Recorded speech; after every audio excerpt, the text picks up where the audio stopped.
The detectives created a ruse, inviting ستيفاني to come in and advise them on a case involving stolen art. Knowing they were dealing with one of their own, they rehearsed and prepared for the interview more than anything they had done before. Their plan of attack was to keep the conversation as casual as possible for as long as possible, and carefully waited for the key moments to initiate the confrontation. Stephanie, I don't know if you know my partner. Hey, great. Hi. Stearns, nice to Yeah, meet see you. you guys. How's it going? Good. Milling around. Well, have a seat. I don't want to talk about this in the squadron because that's okay. I don't know who people are listening. That's true, And if that's we go to my side, everybody's always wondering what everybody else is sure, doing. no problem. Okay. The first thing the detectives do is set up a compatible tone with the suspect. She has just stepped foot inside an interrogation room, and the detectives negate the negative implications of such an environment through a friendly disposition. Consultative meetings, such as seeking advice over an art theft, can take place anywhere, and the last place detectives would choose to spend more time in would be an interrogation room. The reason they give the suspect for meeting in such an unusual location is to not spread rumors or innuendo. Yet the real reason is that all firearms have to be checked in before entering the area, and they needed the suspect to give up her gun without alerting suspicion.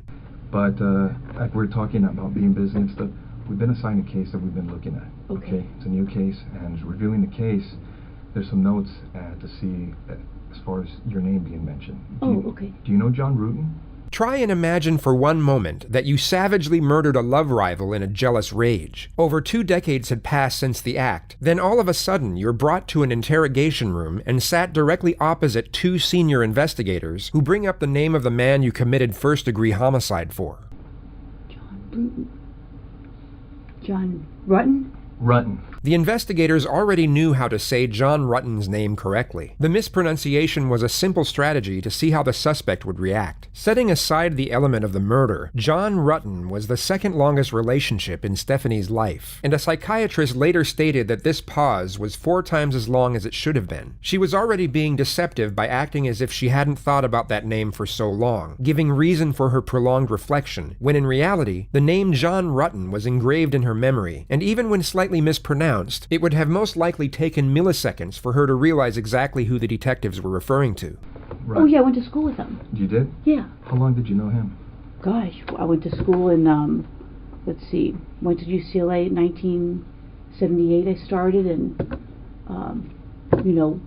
met him at school at the dorms. Mm-hmm. She says she met him in the dorms, yet left out the fact that they had dated for 4 years and went on numerous holidays together. Even though she wasn't asked directly, a truthful subject would most often volunteer this information without having to be pressed for it. Were you guys friends, close friends? Yeah, we're very close friends. I mean, what's this all about? Well, it's a case we're working on. It involves John, and in there, some of the statements we reviewed, there's notes and stuff that he knew you and stuff. Oh yeah, I mean, we good friends. Lived in the dorms for 2 years. You guys lived in the same dorm? Yeah. Oh, okay. Yeah, Dykstra. Okay. Were you guys just friends or anything else, or? Yeah, we were good friends. Yeah. Was there ever any relationship or anything that developed between you guys? Yeah, I mean, we dated. Uh-huh. I mean, what's this all about? Well, it's relating to his wife. It's unfortunate that ستيفاني's face wasn't captured at this moment, because she would have no doubt been immediately struck by the psychological reaction known as fight or flight. Her brain would have just triggered the influx of a specific cocktail of hormones in order to prepare her to either stay and deal with the threat or try and run away to safety. ستيفاني chooses to fight. Okay. Okay. Did you know her? Not really. I mean, I knew that he got married years ago. Uh-huh. Did you ever meet her? God, I don't know. Do you know who she was or anything? Well, let me think. God, it's been a long time ago. I may have met her. Geez.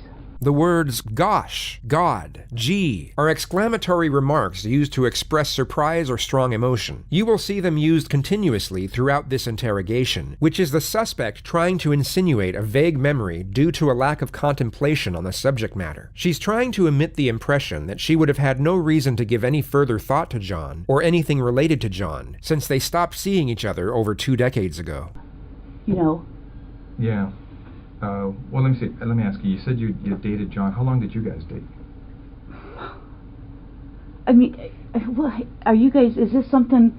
As we know, ستيفاني is a cop and has been for 25 years. She will be wise to the fact that acting oblivious to the unusual development of the situation will be a glaring red flag in the eyes of the investigators. It's been shown time and again on this channel. Guilty suspects will often try and act naive to a blatant confrontation as a means to avoiding it altogether, whereas truthful subjects will address the confrontation and either refute it, or if it's subtle, want immediate clarification and transparency as to what was being insinuated.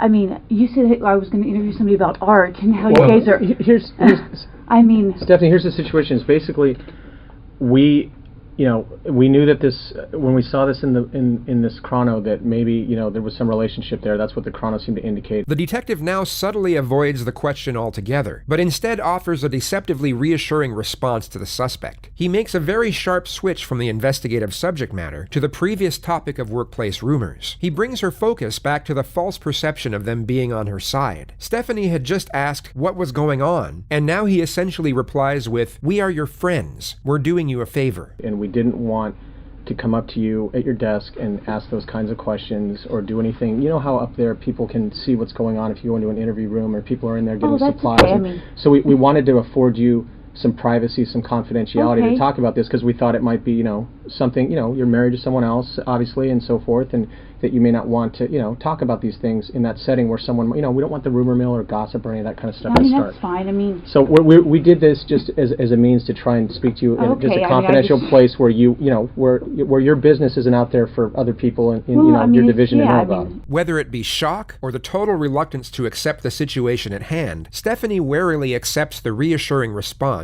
without further inquiry into her initial challenge. She instead falls back into her agenda of having a foggy memory with regard to the incriminating contents. God, that's been a million years ago. I mean, what year is it now? 2009? I mean, I graduated in 82. 82, yeah. We dated. I dated other guys. I'm sure he dated other girls. Well, let me ask you, roughly how long would you say you guys dated? Oh, jeez. I couldn't even say. I mean...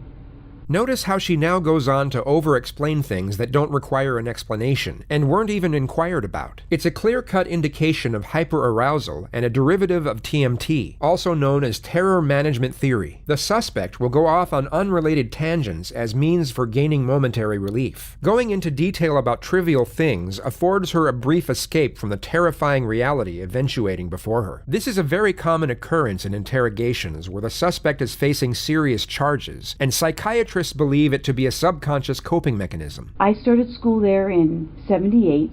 I started UCLA in 1978. I graduated in 82. I don't even remember what year he graduated, if it was a year or two before me. Okay. I think he was a little bit older than I was. I mean, I can't remember if he was born, let's say I'm born in 1960. I don't know if he was born in 58 or 59. I mean, I knew his parents, I knew his sister. His brother went to Northridge. His sister spent the night at my house before. Obviously, I spent the night at his house before. He probably spent the night at my house before. Well, correct me if I'm wrong, because from what you're telling me is you guys dated while you were in college together, right? Yeah, and probably after college. I can't... Geez, trying to think when I met my husband. I met my husband when did I meet Scott? Let's see. I was teaching DARE, because I met Scott when I was teaching DARE up in Oregon. But we had long stopped, dating before that. So you haven't talked to him for a long time? Oh, I think I haven't talked to him in a long time. I couldn't even tell you when the last time I talked to him. I met Scott, I'm thinking in 92 maybe, April of 92. It was Scott being your husband. Yeah, I'm trying to think. I was teaching DARE. Let's see, what year is this? We'll be married. I got married in 1996. I think I met Scott in 92. Prior to that, I couldn't tell you how long I had talked to John prior to that. But since you met your husband, Scott, you haven't talked to him? I mean, he may have called me once or twice before we got married. Right. geez, I moved to Simi in 1994 because I lost my house in the earthquake. Oh, really? Quite honestly, I probably keep in contact with a few people from the dorms. We all lived on the 10th floor, and there's about 3 or 4 people I keep in contact with. There's probably like 6 or 8 of us that were all really close. Mm-hmm. And who are those people? Oh, geez, Diana Basta. People I still keep. I haven't been in contact with her in a long time. Mm-hmm. I mean, what's this all about? I mean, well, let me ask you. The suspect challenges the detectives for the second time, and once again the question is avoided, but this time in a more confrontational manner, as the topic is maintained with no reassurance afforded. The detectives are ramping up the pressure in a very subtle yet highly effective manner. What ended the relationship between you and John? You know, it was kind of a weird relationship. I mean, we dated. I can't say that he was my boyfriend. I don't know that he would consider me his girlfriend.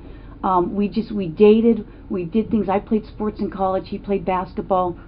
His brother played basketball.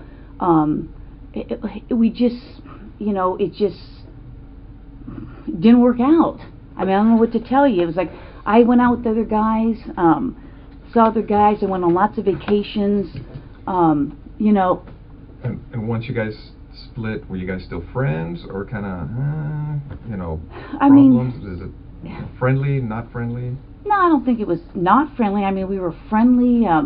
I know that we went to Hawaii at one point. Yeah, I mean, And you were saying that it's 2009 now. Had you ever met his wife? I may have.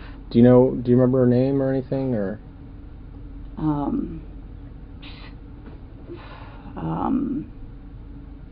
Or what she did for a living, or where she worked, or anything about her? The suspect was just asked 3 consecutive questions relating to the victim. She was supposedly in a reflective state during all 3 of the questions, yet her facial expression completely changed for the 3rd one. This is because she was pretending to be in a state of reflection for the first 2 questions, as she already knew the answers, whereas for the 3rd question, she actually was in a state of reflection and was genuinely searching her memory for the correct response. Had you ever met his wife? I may have. Do you remember her name or anything, or?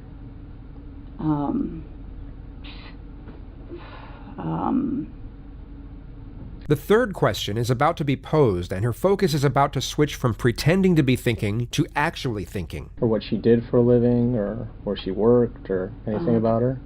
Well, I think I'm going to say that I think she was a nurse. I can't even remember how he said he met her. I mean, it's been so long ago. Well, let me ask you, did you go to their wedding, No, I didn't go to their wedding. No, did not go to their wedding. I couldn't even tell you what year he got married. Mm-hmm. I mean, it's been a million years ago. Again, I don't understand why you're talking about some guy I dated a million years ago. Well, do you know what happened to his wife?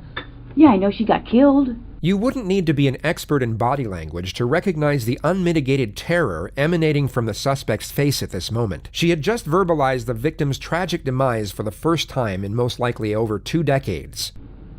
What did you hear about that? I saw a poster at work. I'm sure I spoke to him about it. I think I spoke to another friend of his about it.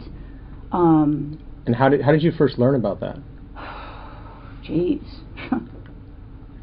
Someone could have called me. I could have heard it at work. I think at one point there may have been a flyer or something. I know a good friend of his... Were you on the job back then when that happened?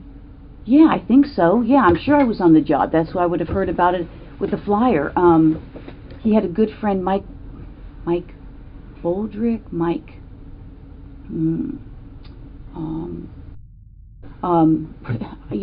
But being that you were you used to see John, was everything okay between you guys? I mean, there was never anything uncomfortable or anything between you and her?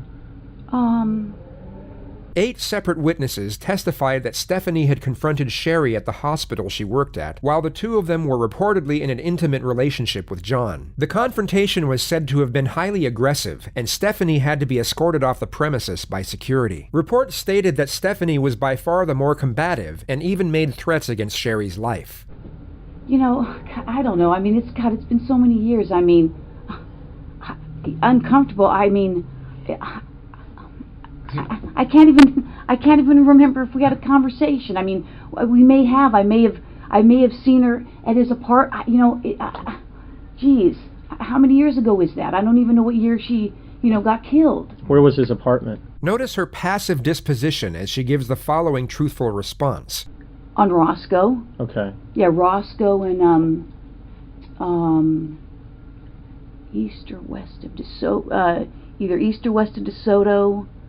Do you know where he moved after? Did he move after he got married, or do you know? Or now notice how her disposition switches from passive to frantic as she once again pretends to have a vague memory.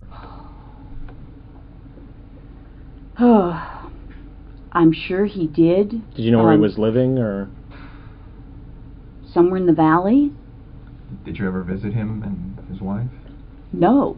No? Never went out to, get together, dinners, anything of that nature? No. Like I said, his sister used to come over. His sister had come to my place. I knew his brother because his brother played basketball at Northridge. In fact, I was just coming across some pictures that I had just scanned from. I take a lot of photos. Like 10,000. And I just did a service where I scanned everything.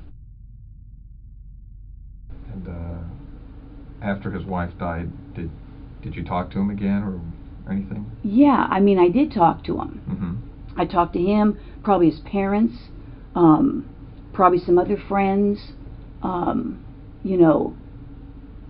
sure I talked to him. Yeah. But you're not sure where he moved to after he got married? No idea. I mean, never went over to visit him or I don't think. meet I mean, his I wife don't think so. I mean, I don't know. I don't think I did. I know he lived on Roscoe for a long, long time.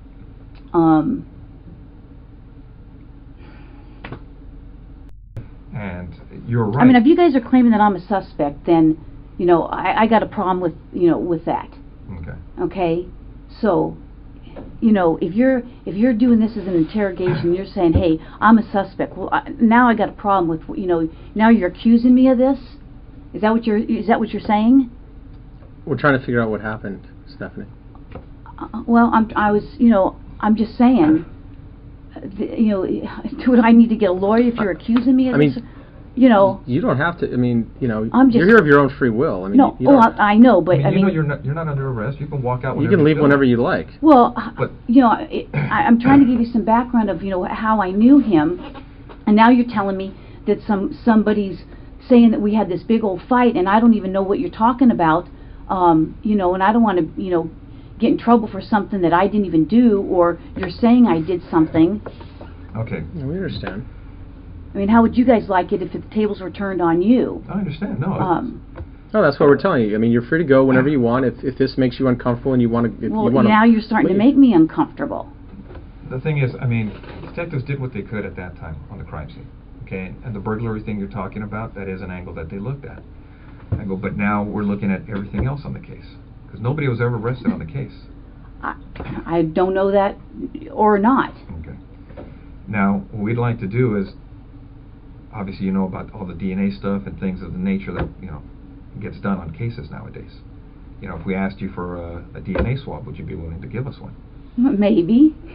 Because now because now I'm thinking I probably need to talk to a lawyer. Okay. I mean, well, because I know how this stuff works. Okay, don't get me wrong. You're right. I have been doing this a long time. Yeah. And I wish I had been recording this because now it sounds like there's.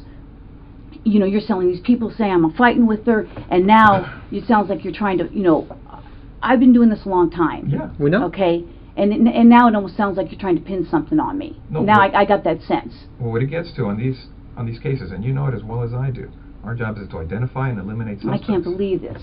So if we ask you to the point to give us a DNA sample, a buccal swab so we can identify or eliminate you, would you be willing to do that? Maybe. Because I know this, Well, that's where we're at too. I mean, because right now, from looking at the evidence, it's, you know, it's possible we may have some DNA at the location. That's great. And we're going to do what we can to try to put this thing together. And your name's in the book.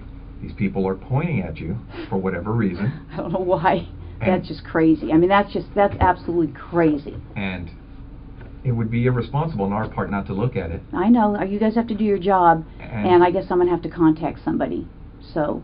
That's fair. I mean, because I know how this stuff works. I Sure. mean, I just can't believe it. I mean, we understand that. I mean, if we were in your position, I mean, we would feel the same way. I just can't even believe it. I mean, it's just, I mean, I'm shocked. I'm really shocked that somebody would be saying that I did this. I mean, we had a fight, and so I went and killed her. I mean, come on. Well, that's... Okay. All right. Well, thanks for giving me the courtesy. I wish I recorded it. Thanks for your time. Yeah, thank you. All right, Stephanie, take care. All right.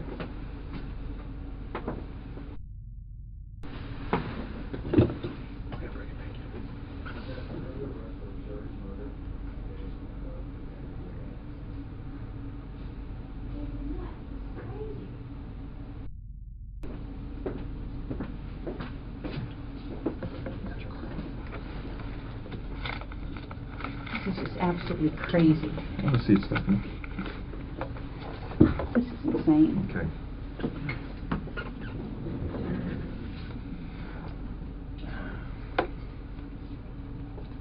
Give me 1 second. Okay. Stephanie, you know you have the right to remain silent. Do you understand? Yes. Anything you say may be used against you in court. Do you understand? Yes. You have the right to the presence of an attorney before and during any questioning. Do you understand? Yes. If you cannot afford an attorney, one will be appointed for you free of charge before any questioning if you want. Do you understand? Yes. Do you want to talk to us right now? No. Okay. All right. Okay. This then. is crazy. Okay. This is I'm like in shock. I'm totally in shock. This afternoon, we are back on the record in People versus Lazarus. Shortly before noon, the jury announced they have a verdict. We will take the verdict at this time. People of the State of California versus ستيفاني Eileen Lazarus. Case number BA 357423. We, the jury, in the above entitled action, find the defendant, ستيفاني Eileen Lazarus, guilty of the crime of murder of Sherry Rasmussen in violation of Penal Code Section 187A, a felony, as charged in count 1 of the information. We further find the murder was of the first degree. Your Honor, I'm John Rutten. Thank you for the opportunity to speak during this hearing. There are really no words that can describe the loss of Sherry and the whole of this experience, so it makes no sense to talk very long. It suffices to say that the Rasmussen family, my family, and Stephanie's family have been thrust into a bizarre world of disbelief and indescribable sadness. Sherry Rasmussen had a profound impact on so many people.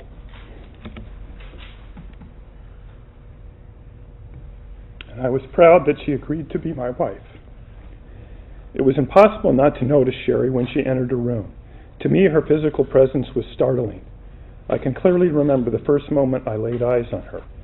Sherry Rasmussen was a physical presence, and my heart still races when I look at pictures of her. But Sherry was extraordinary, more for who she was than the way she looked. She was a hard worker, a consummate professional, a leader, a diplomat, forgiving, tough, and a kid at heart. Sherry's loss, the way she died, and the trial 25 years after her death has had a profound impact on many, many others. The effects are broad and span a generation, creating pain for those whose lives should have never been touched by this tragic event. Again, words are feeble tools for describing these impacts, but there are so many moments and so very many tears. And the fact that Sherry's death occurred because she met and married me brings me to my knees. ستيفاني Lazarus was sentenced to 27 years to life for the murder of Sherry Rasmussen. She is currently being held inside the maximum security unit of the Central California Women's Facility.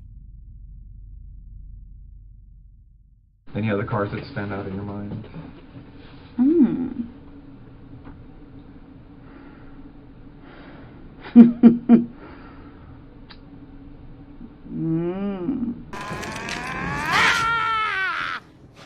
Fuck this.